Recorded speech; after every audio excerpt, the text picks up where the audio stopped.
My name is Eleanor. For the past 3 months my world has been defined by the scent of ammonia, the squeak of a mop on polished marble, and the quiet rustle of emptying trash cans into a plastic liner. Here on the 48th floor of Sterling Tower, a building with my father's name etched in gold above the grand entrance, I am invisible.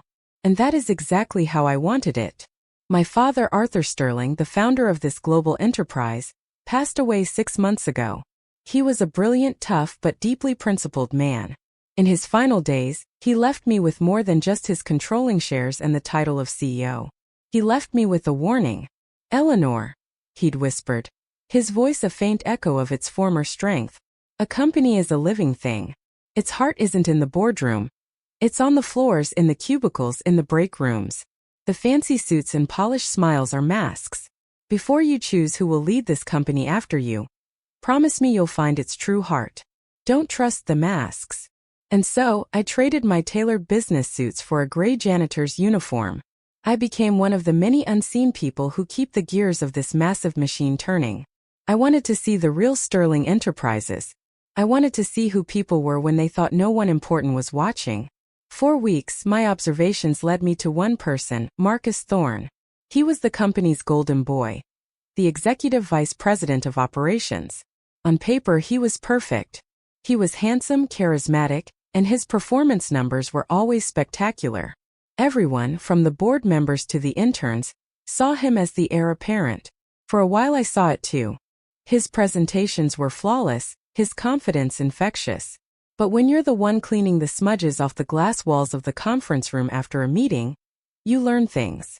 You see the charming smile fade the second the door closes. You hear the whispers that a CEO would never hear. My first real doubt was planted on a Tuesday night. I was cleaning the executive lounge when Marcus walked in, deep in a heated phone call. His voice was not the smooth, inspiring tone he used in public. It was cold, sharp, and dripping with contempt. I don't care about their concerns, he snapped into his phone. We push the price increase through. The official memo will blame supply chain issues. The old fossils on the board are too busy playing golf to notice a few percentage points. Just get it done. He ended the call and tossed his phone onto the leather sofa, sighing with annoyance. He didn't even glance at me, the quiet woman wiping down the counter a few feet away. To him, I was part of the furniture. A ghost. That night, I realized the mask my father had warned me about was more convincing than I could have imagined. But the person who truly opened my eyes wasn't Marcus. It was someone almost as invisible as I was. Her name was Amelia Reed. She was a junior analyst, tucked away in a small cubicle by the window. I often saw her working late, long after the offices had gone quiet, her face illuminated by the glow of her monitor. She was shy, but she was one of the few people who ever truly saw me. "Good evening, Eleanor," she'd say, offering me a tired but genuine smile as I came to empty her wastebasket. "Working hard again? Did you get a chance to eat dinner?" Her kindness was a small, warm light in the sterile corporate darkness. One evening, I noticed she seemed particularly frustrated, sighing as she crumpled up sheet after sheet of paper and tossed them into the bin. "A long day, my dear?" I asked gently. She looked up, her shoulders slumped. "Oh, it's this project I'm working on. It's probably a silly idea anyway." "There's no such thing as a silly idea," I told her, channeling my father's favorite phrase. Encouraged, she told me about her project. She called it Green Sterling. It was a comprehensive, brilliantly researched proposal to overhaul the company's manufacturing processes, making them more sustainable and environmentally friendly.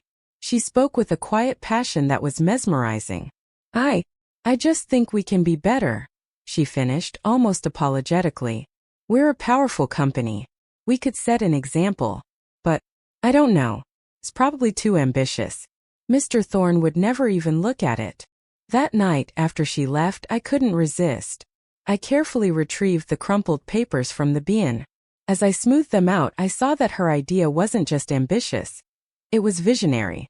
It was exactly the kind of forward-thinking, responsible innovation my father had built his empire on. It was the future. I made it a point to be near Marcus's office the next morning.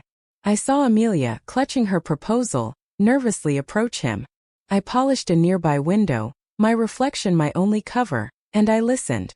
To my surprise, Marcus was all charm and encouragement. Amelia, this is impressive, he said, scanning the document. Very impressive. You have a real mind for this. But a proposal this big needs the right delivery. It needs someone with seniority to champion it in front of the board. Don't you worry, he said, patting her arm paternally. You let me handle it. I'll make sure you get all the credit you deserve. I saw the wave of relief and gratitude wash over Amelia's face. She thanked him profusely and practically floated back to her desk. I, however, felt a cold knot tighten in my stomach. A week later, the company held its quarterly town hall meeting. The entire staff was gathered in the main auditorium. The keynote speaker was Marcus Thorne, there to unveil a bold new direction for the company.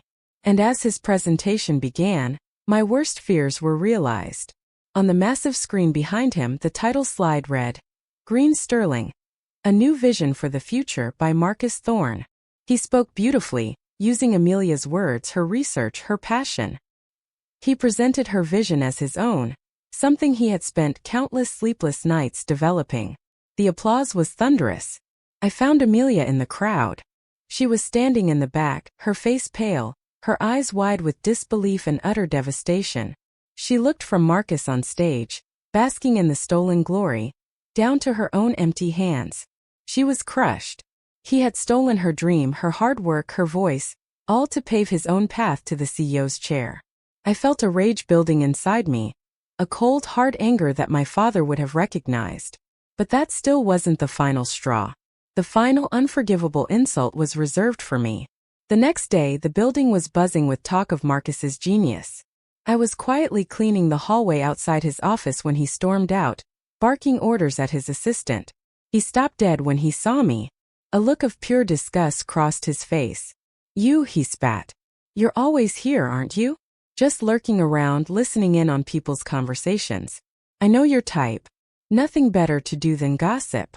Sir, I'm just doing my job, I said, my voice even. He let out a short, cruel laugh. Your job? Right. Well, consider this a performance review. You're slow, you're old, and frankly, having you around is depressing. You're fired. He didn't even wait for my reaction. He reached into his wallet, pulled out two $50 bills, and contemptuously threw them on the freshly polished floor in front of me. Here, he sneered. That's more than you're worth. Now get your things and get out of my sight. I don't want to see your face in this building ever again. He turned and strode back into his office, leaving me standing there with his money at my feet. In that moment, he hadn't just fired a janitor. He had insulted a human being. He had disrespected the very foundation of hard work this company was built on. He had revealed the absolute blackness of his heart. And in doing so, he had sealed his own fate. My time in the shadows was over. The annual emergency board meeting was called 1 week later. The agenda was a single item: the official appointment of the new chief executive officer. The room was filled with the most powerful people in the company. Marcus sat at the head of the table, looking confident, regal, every bit the new king. The chairman of the board, an old friend of my father's, stood up to speak. Good morning, everyone. After a period of transition, the board has made its decision. We are ready to announce the new CEO of Sterling Enterprises. But before we do, there is a special stakeholder who wishes to address the board first. The grand oak doors at the end of the room swung open. I walked in. I was no longer wearing the gray uniform. I was in a dark, impeccably tailored suit. My hair, usually tied back in a simple bun, was styled elegantly. My shoes clicked with quiet authority on the marble floor. A wave of confusion washed over the room. Jaws dropped. And at the head of the table, Marcus Thorne's face went from confident to confused to utterly, sickeningly white. He looked as if he had seen a ghost. You! He whispered, his voice catching in his throat. What are you doing here? I didn't look at him. I walked to the front of the room and addressed the stunned board members. Good morning, ladies and gentlemen, I said, my voice clear and strong, resonating with an authority no one in that room had heard from me before. For those of you who do not know me, my name is Eleanor Sterling. I am Arthur Sterling's daughter, and the majority shareholder of this company. A collective gasp went through the room. I let the silence hang for a moment before continuing. For the past 3 months, I have had the unique privilege of working among you all. I was a member of the night shift custodial staff. I slowly turned my gaze to Marcus. His face was a mask of pure terror. As a cleaner, I saw many things, I said, my voice dangerously calm. I saw incredible talent and dedication in the most unexpected places. And I saw deceit, arrogance, and theft celebrated as ambition. Mr. Thorne, your green sterling project is indeed visionary. So visionary, in fact, that I would like its true creator, Ms. Amelia Reed from the third-floor analytics department, to come forward and receive the recognition she so richly deserves. I gestured to the door, where a nervous Amelia was waiting. As she walked in, I laid out the undeniable proof of Marcus's plagiarism. His mask was gone.